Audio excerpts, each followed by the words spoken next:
Bienvenue si vous nous rejoignez à l'instant, en direct de Naples, cette fois depuis la place du Plebiscito. Nous retrouvons le pape François pour cette troisième étape de cette journée de visite en Campanie. Troisième étape avec la célébration eucharistique, une messe des lectures de ce jour, ce samedi de la 4e semaine de Carême. Le Saint-Père, qui après un temps de prière à son arrivée dans la région ce matin, vers 8h, s'est rendu donc au sanctuaire de Notre-Dame du Rosaire à Pompéi pour un bref temps de prière sur place, avant de rencontrer ensuite tout à l'heure déjà une partie de la population napolitaine dans le quartier des cités dortoirs de Scampia. Vous avez peut-être suivi ces deux précédentes étapes de la journée particulièrement chargée du Saint-Père. Vous avez peut-être suivi ces deux étapes avec nous.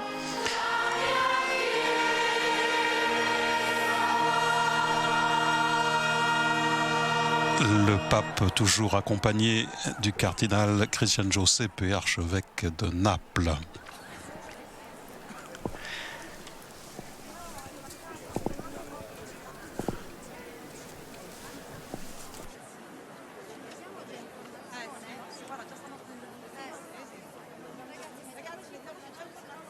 Et vous apercevez cette image de la place du plébiscite qui doit son nom au plébiscite du 2 octobre 1860, intervenu dans le cadre de l'unification italienne et qui est la plus importante place de Naples. Elle est située au cœur de la ville, près de la mer. Flavio, vous connaissez plus particulièrement cette ville qui est la vôtre. Petite précision, en 1860, c'était l'annexion au royaume de Sardaigne. Et c'est seulement en 1861 que l'Italie a été unifiée. Mais à l'époque, Rome n'était pas encore sa capitale, parce que Rome appartenait encore au Vatican. Et la première capitale était Turin. Hein. Donc, effectivement, nous nous trouvons ici dans le cœur même de Naples où... Alors, je te disais tout à l'heure, Michel, lorsqu'on discutait de ma ville... je trouve que ce n'est pas un hasard si Naples, aussi bien en français qu'en italien, c'est écrit au pluriel. Naples avec un S, Napoli. Tu sais, tu parles italien aussi bien que moi. Tu sais que le I, c'est la voyelle qui désigne les mots au pluriel. Le pluriel. Parce que Naples a plusieurs aspects, plusieurs facettes. Alors ici, nous sommes dans ce qu'on appelle il salotto. Le salon de la ville de Naples, c'est là où il y a les plus belles brasseries, les plus beaux magasins de vêtements, de chaussures, les restaurants. Et vous voyez là, maintenant on voit des images, on voit l'hôtel de ville sur cette même place. C'est la mairie, c'est ça? La mairie, oui, l'hôtel de la mairie. Ensuite, il est en travaux. Là, il y a le Palais Royal. Et juste derrière, le célèbre théâtre de l'opéra, le théâtre San Carlo, qui est absolument un bijou magnifique. L'une des plus belles brasseries d'Italie, la brasserie Gambrinus. Et juste pas loin, on va dans ce qu'on appelle les quartiers espagnols. Alors là, changement de scénario, des quartiers très vivants, très populaires, où on peut retrouver de la contrebande, mais pas que ça. On trouve aussi des petits restaurants typiques. C'est un quartier que j'apprécie particulièrement. Alors je te disais... quartier espagnol, donc. Les quartiers, ça a été construit parce que, comme tu sais, Naples a été dominé à la fois par les Espagnols, par les Français. D'ailleurs, dans notre langue, nous avons, dans la langue de Naples, nous avons des mots qui viennent du français. On dit par exemple, à Naples, on dit au chauffeur. Hein. Voilà, par exemple, à boîte. Hein. Et donc, nous sommes ici sur la place del Plebiscito et juste à côté, donc, c'est ce qu'on appelle les quartiers espagnols, où on peut trouver de tout, je veux dire, de la contrebande, le petit restaurant typique. Et je me souviens ce que disait Jean-Noël Schifano, qui est un écrivain, traducteur d'Umberto Eco, directeur du centre culturel Grenoble pendant très longtemps à Naples. Eh bien, Naples, c'est un théâtre. Et c'est dans ces quartiers-là que l'on voit vraiment les acteurs. Il se passe toujours des choses, il y a toujours beaucoup de monde. Ce sont des quartiers très animés que j'aime particulièrement. Et on voit ici la basilique Saint-François de Paul, évidemment, oui, qui est celle devant laquelle est dressé le podium pour le Saint-Père aujourd'hui, avec au sommet de la coupole donc la croix. Et on disait que c'est une place d'une superficie de 25 000 mètres carrés, donc c'est-à-dire une chose immense. Et tu l'as dit, avec tous ces édifices importants de la ville autour, et aussi proche de la mer, au fond. Oui, on est vraiment à quelques centaines de mètres de la célébrissime Via Caracciolo. C'est un petit peu notre promenade des Anglais. Où nous irons ce soir avec le Saint-Père à la rencontre des jeunes. D'ailleurs. Alors la promenade sur la Via Caracciolo, c'est un moment, quand il fait beau, on peut voir au loin, on voit l'île de Capri.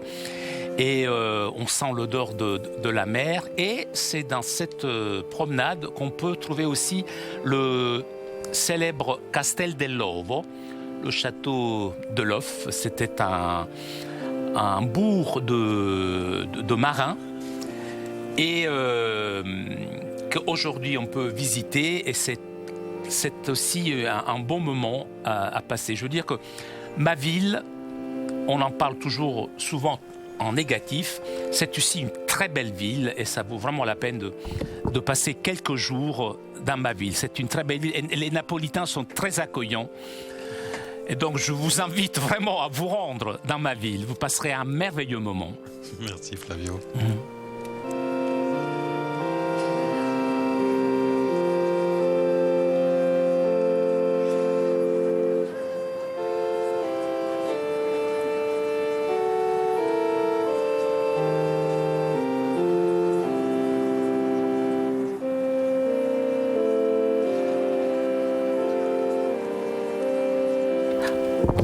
Alors, je voudrais ajouter aussi que nous avons, les Napolitains, un rapport particulier avec l'Argentine et les Argentins. Donc, c'est peut-être pour ça aussi que ce pape est particulièrement aimé. Il faut savoir que, allez, tu sais très bien, j'aime beaucoup le football et ce n'est pas possible, c'est impossible de ne pas en parler parce que c'est la vie du football. Le Saint-Père aussi apprécie le football. Et donc, nos plus grands champions, il s'avère que nos plus grands champions de football étaient argentins. Je pense Omar Sivori, Diego Armando Maradona, Ezequiel Lavezzi, aujourd'hui Gonzalo Higuaín. Et donc le pape, il est argentin et il est particulièrement aimé. Et il faut savoir aussi que dans la ville de Buenos Aires, il y a plus de Napolitains ou de personnes d'origine napolitaine que dans Naples même. Naples même. Oui.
Et vous apercevez au centre de la place les statues équestres de Charles III d'Espagne et de Ferdinand Ier, alors que la procession se met en place et que nous allons entrer Dans la célébration eucharistique de ce jour, je vous disais, avec les paroles de la messe de ce samedi de la 4e semaine de Carême, avec la lecture du livre de Jérémie au chapitre 11, le psaume 7 et l'évangile selon saint Jean au chapitre 7.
Quelques mots encore sur cette visite du Saint-Père en cette ville de Naples, capitale de la Campanie.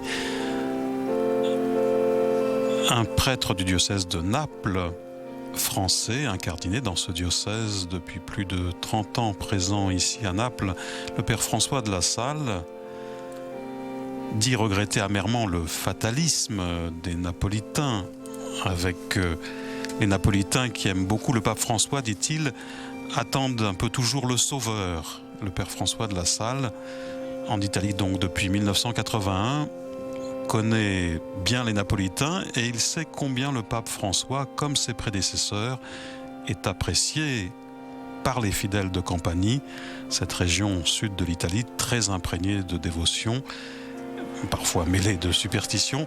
Mais depuis l'élection du pape, eh bien, des cars entiers ne cessent de partir de Naples en direction de Rome pour les audiences générales du mercredi.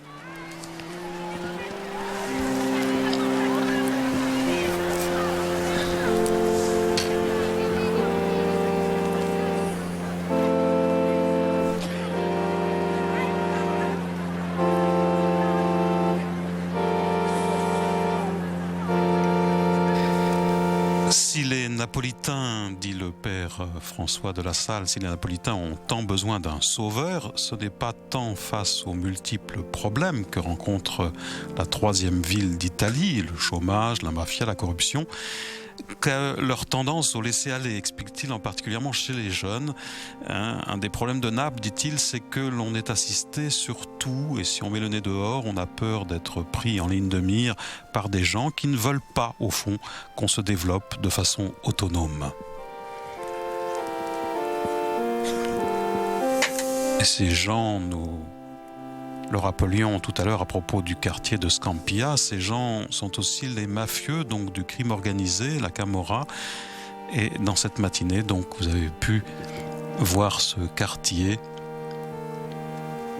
où règne beaucoup de trafic de drogue et de délinquance, mais qui est invité par le Saint-Père à garder l'espérance et à retrouver le chemin de la dignité de l'homme en faisant appel aussi aux autorités civiles et religieuses pour redresser la situation morale et permettre que l'homme retrouve sa dignité en travaillant et en gagnant lui-même son propre pain.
Le Saint-Père qui, dans son premier discours, donc prononcé dans ce quartier de Scampia, cette cité dortoir ce matin, disait « La corruption n'est pas chrétienne, elle sent mauvais, elle pue ».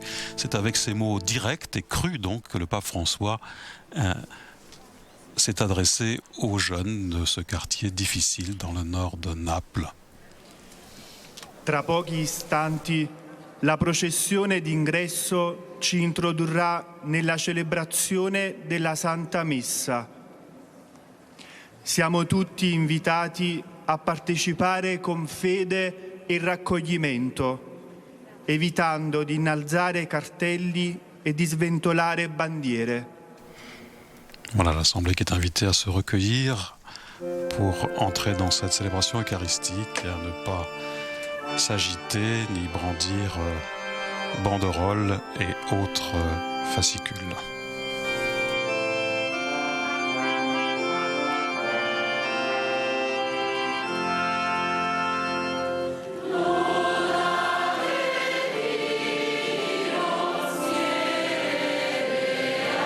Et nous entrons dans cette célébration eucharistique présidée par le pape François devant cette foule innombrable rassemblée ce matin sur cette place du plébiscite au cœur de Naples avec le chant « Louez Dieu ».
Et puisque l'organiste prélude en attendant l'arrivée de la procession et du Saint-Père, voici la croix de procession qui apparaît.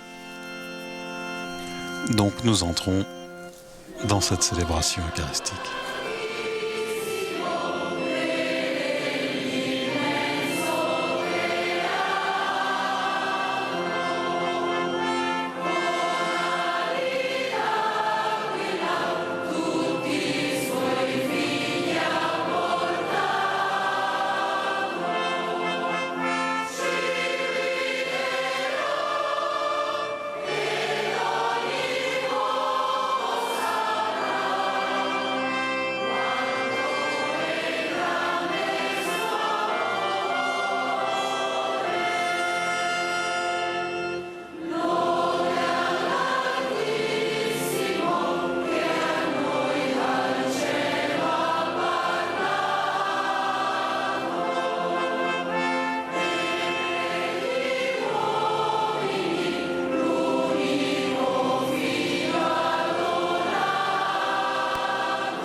In nome del Padre, del Figlio e dello Spirito Santo. La pace sia con voi. Signore Gesù, che ci invita alla mensa della parola e dell'Eucaristia. Le Seigneur Jésus nous invite au banquet de la parole et de l'Eucharistie, nous appelle à la conversion. Reconnaissons d'être pécheurs et invoquons avec confiance la miséricorde de Dieu.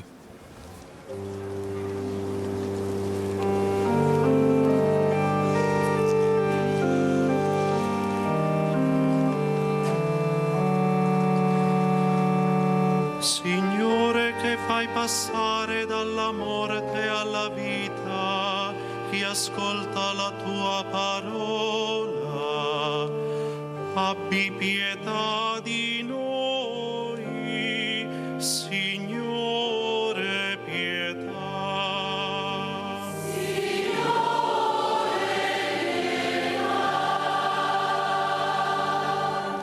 Cristo, che hai voluto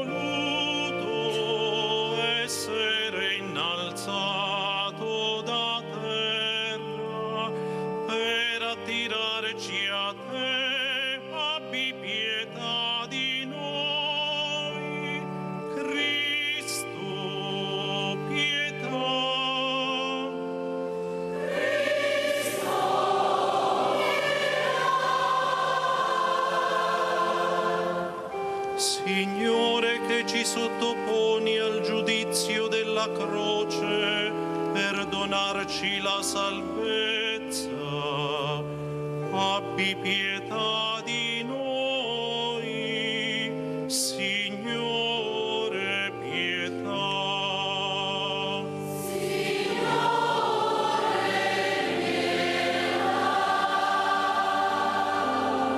Dio Onnipotente abbia misericordia di noi, perdoni i nostri peccati e ci conduca alla vita eterna. Preghiamo.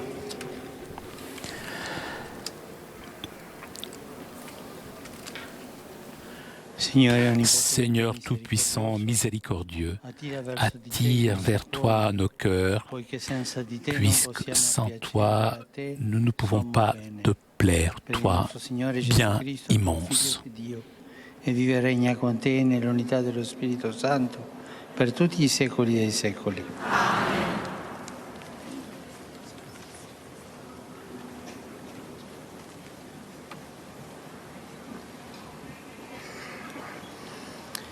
Dal libro del profeta Geremia. Du livre du prophète Jérémie. Jérémie disait au Seigneur, « Seigneur, tu m'as averti et maintenant je sais. Tu m'as fait voir leurs manœuvres. Moi, j'étais comme un agneau docile qu'on emmène à l'abattoir. Et je ne savais pas ce qu'ils préparaient contre moi. Ils disaient, coupons l'arbre à la racine, retranchons-le de la terre des vivants, afin qu'on oublie jusqu'à son nom. Seigneur de l'univers, toi qui juges avec justice, qui scrutes les reins et les cœurs, fais-moi voir la vengeance que tu leur infligeras, car c'est à toi que je confie ma cause.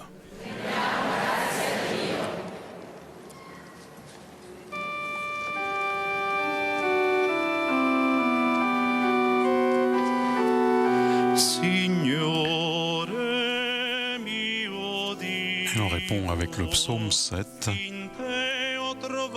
Seigneur, mon Dieu, en toi j'ai trouvé refuge.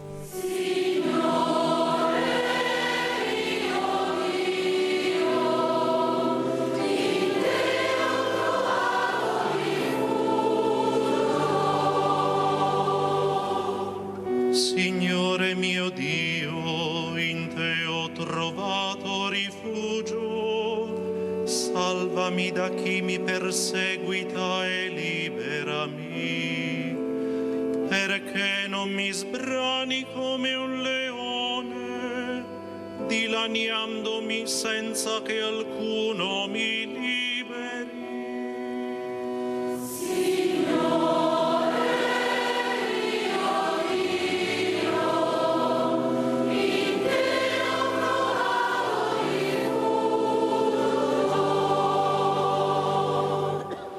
Giudicami, Signore, secondo la mia giustizia, secondo l'innocenza che è in me. Cessi la cattiveria dei malvagi, rendi saldo il giusto, tu che scruti mente e cuore, o Dio giusto.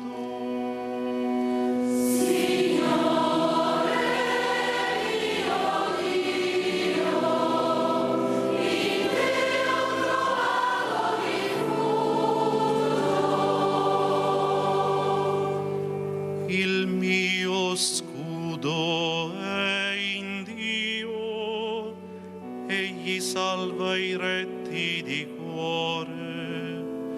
Dio è giudice giusto, Dio si sdegna ogni giorno.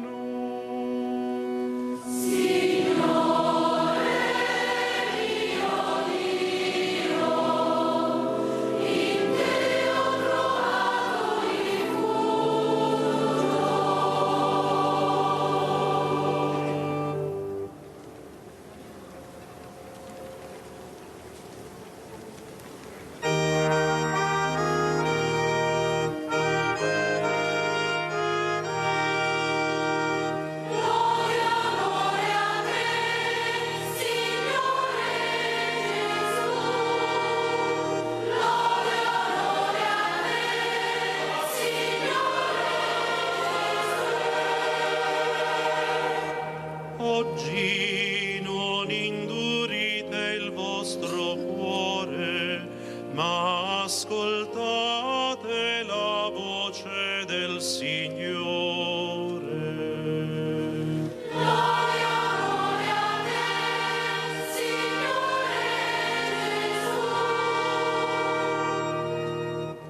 Non di solo pane vive l'uomo, ma d'ogni parola di Dio. Gloria a te, Signore Gesù. Gloria a te,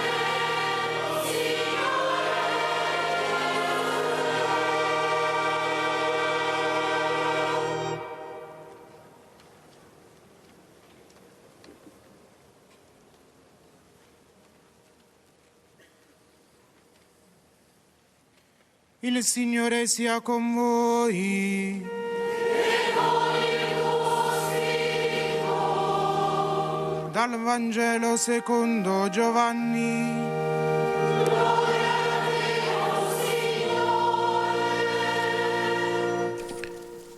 De l'Évangile de Jésus-Christ selon Saint Jean.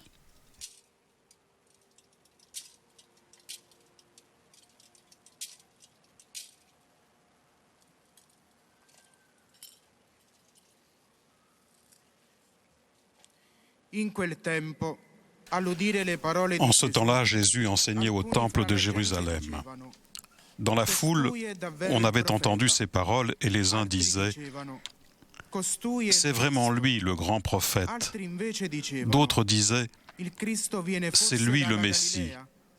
Mais d'autres encore demandaient « Est-ce que le Messie peut venir de Galilée ?» L'Écriture dit pourtant qu'il doit venir de la descendance de David et de Bethléem, le village où habitait David. C'est ainsi que la foule se divisa à son sujet. Quelques-uns d'entre eux voulaient l'arrêter, mais personne ne mit la main sur lui. Voyant revenir les gardes qu'ils avaient envoyés arrêter Jésus, les chefs des prêtres et les pharisiens leur demandèrent « Pourquoi ne l'avez-vous pas ramené ?» Les gardes répondirent « Jamais un homme n'a parlé comme cet homme. » Les pharisiens leur répliquèrent « Alors vous aussi, vous vous êtes laissés égarer. Parmi les chefs du peuple et les pharisiens, y en a-t-il un seul qui ait cru en lui? Quant à cette foule qui ne sait rien de la loi, ce sont des maudits. » Parmi les pharisiens, il y avait Nicodème qui était allé précédemment trouver Jésus. Il leur dit « Est-ce que notre loi permet de condamner un homme sans l'entendre d'abord pour savoir ce qu'il a fait ?» Ils lui répondirent « Alors, toi aussi, tu es de Galilée ? Cherche bien, et tu verras que jamais aucun prophète ne surgit de Galilée. » Puis ils rentrèrent, chacun chez soi. Parola del Signore.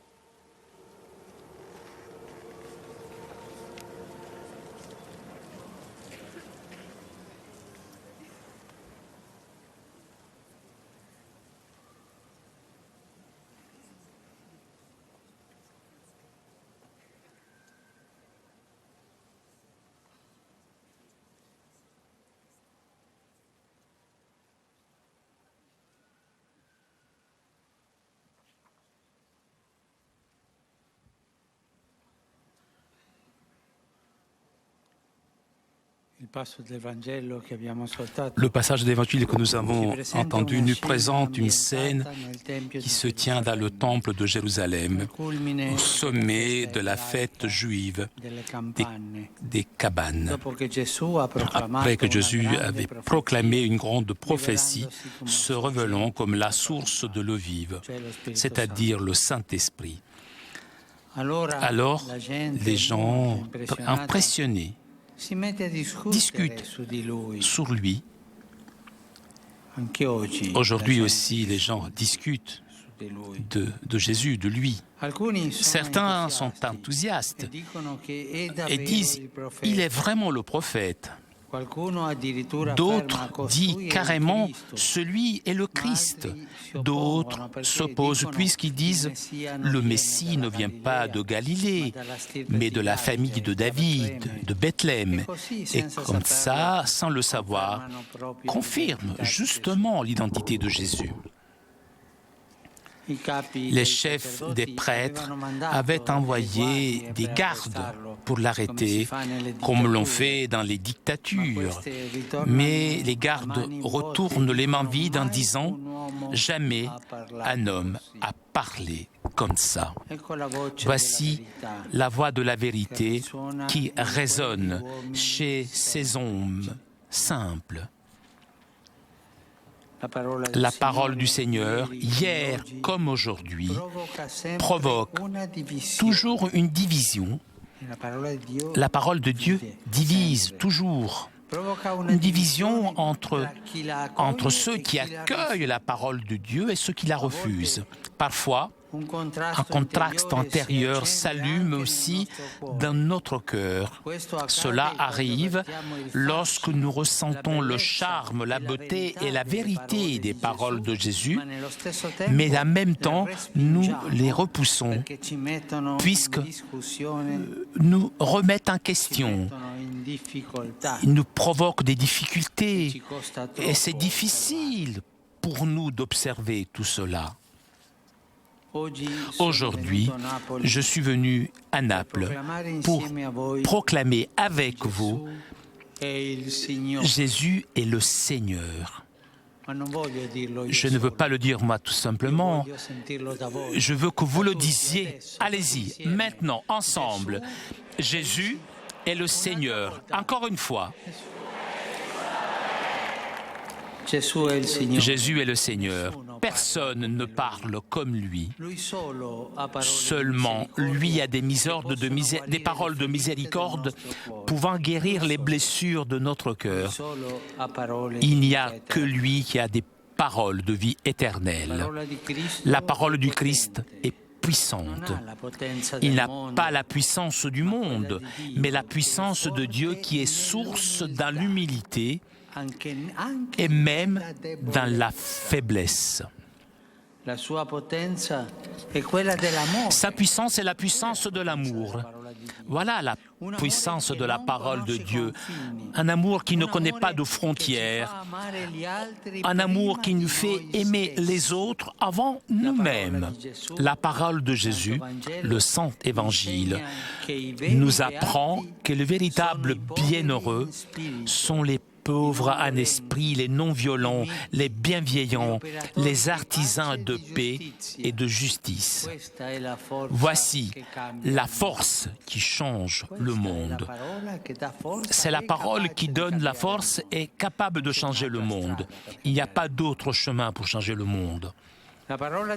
La parole du Christ veut atteindre tous, particulièrement tous ceux qui vivent dans les périphéries de l'existence, afin qu'ils trouvent en lui le centre de leur vie et la source de l'espérance. Et nous, qui avons eu la grâce de recevoir cette parole de vie, c'est une grâce, recevoir la parole de Dieu. Eh bien, nous sommes appelés à avancer, à sortir de nos clôtures et avec un ardeur de cœur, porter à tous la miséricorde, la tendresse, l'amitié de Dieu. Porter à tous la miséricorde, la tendresse, l'amitié de Dieu. C'est un travail qui nous revient, qui nous touche nous tous, et particulièrement à vous, les prêtres, à porter de la miséricorde, porter du pardon, la paix, la joie, dans les sacrements, dans l'écoute, que le peuple de Dieu puisse trouver chez vous des hommes miséricordieux comme Jésus.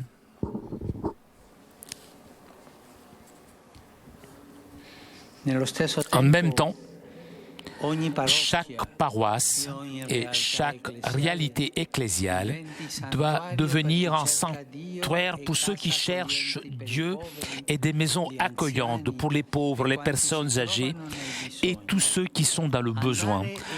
Aller et accueillir, c'est comme ça qui bat le cœur de la Mère Église et de tous ses enfants. Accueille, avance, va, cherche. Va. Porte de l'amour, de la miséricorde, de la tendresse. Lorsque les cœurs s'ouvrent à l'Évangile, le monde a changé et l'humanité se réveille. Si nous accueillons et vivions chaque jour la parole de Jésus, eh bien nous nous ressuscitons avec lui. Le carême que nous vivons fait résonner dans l'Église ce message, alors que nous marchons vers la Pâque. Chez tout le peuple de Dieu se rallume l'espérance de ressusciter avec le Christ notre Sauveur.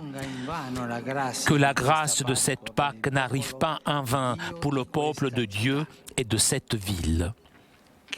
Que la grâce de la résurrection soit accueillie par chacun d'entre vous, afin que Naples soit comblée de l'espérance du Christ Seigneur. L'espérance. Laissez la place à l'espérance, dit la devise que vous voyez sur la place. Et je m'adresse tout particulièrement aux jeunes. Ouvrez-vous à la puissance de Jésus ressuscité et vous apporterez des fruits de vie nouvelle dans cette ville.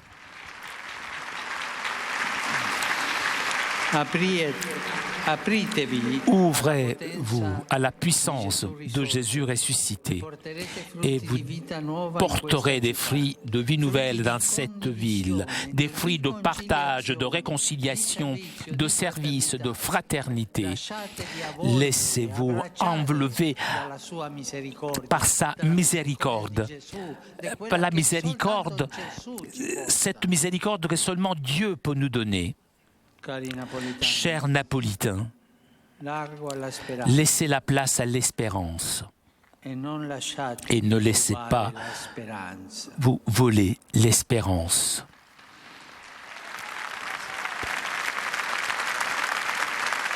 Ne cédez pas aux flatteries des gains faciles ou de revenus malhonnêtes.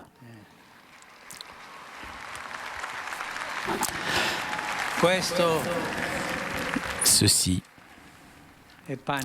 c'est de pain pour aujourd'hui, mais c'est la famine pour demain.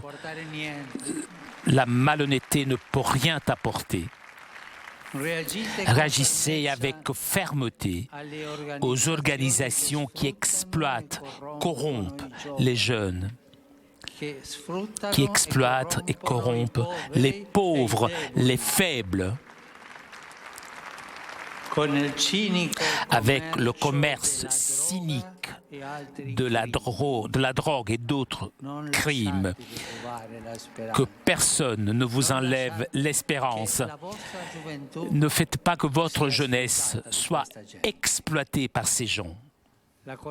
La corruption et la délinquance ne doivent pas défigurer le visage de cette si belle ville.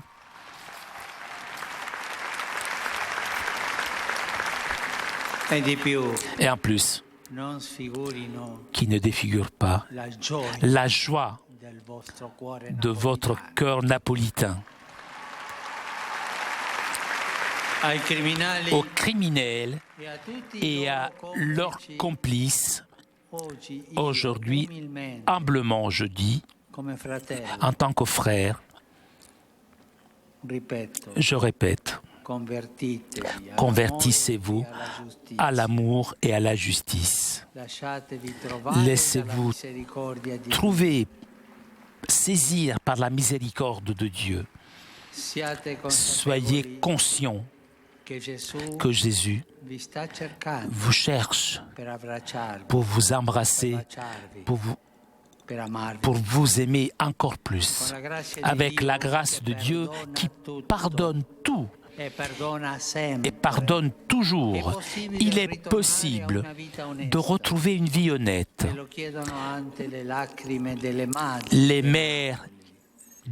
Les larmes des mères de Naples vous le demandent. Ces mères qui ont des larmes mélangées avec les larmes de Marie.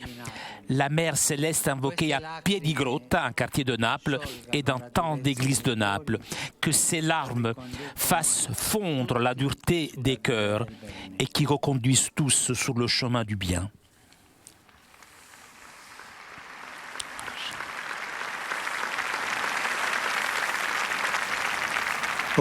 Aujourd'hui, c'est le premier jour du printemps. Le printemps donne de l'espérance. C'est un temps d'espérance.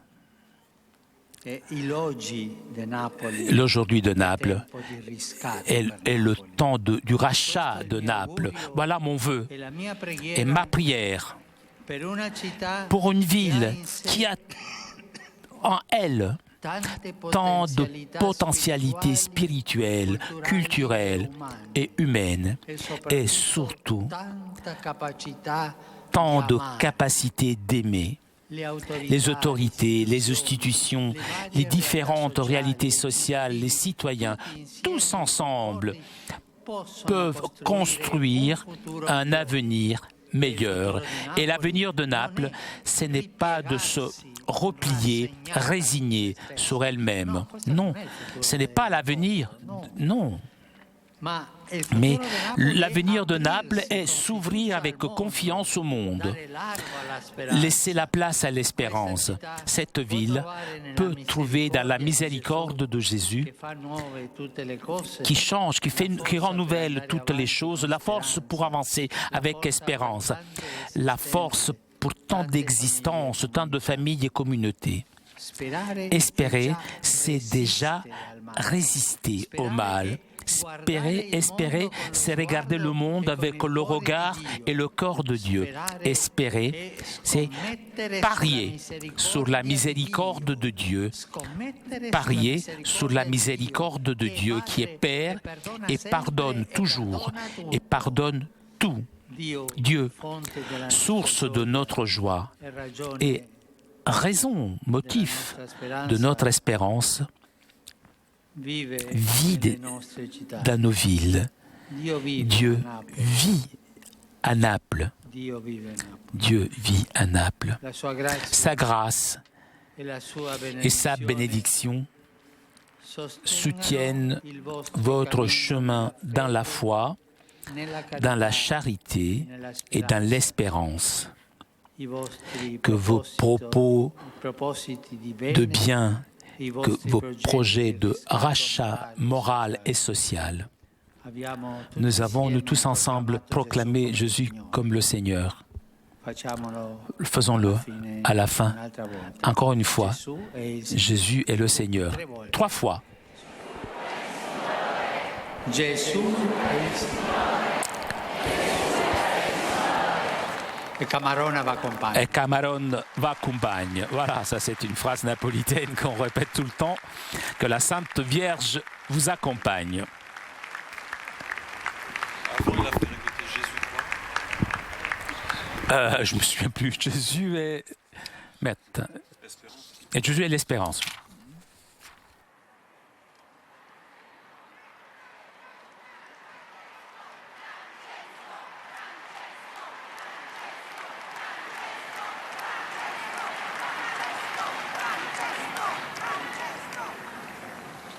Rimaniamo alcuni istanti a meditare in silenzio.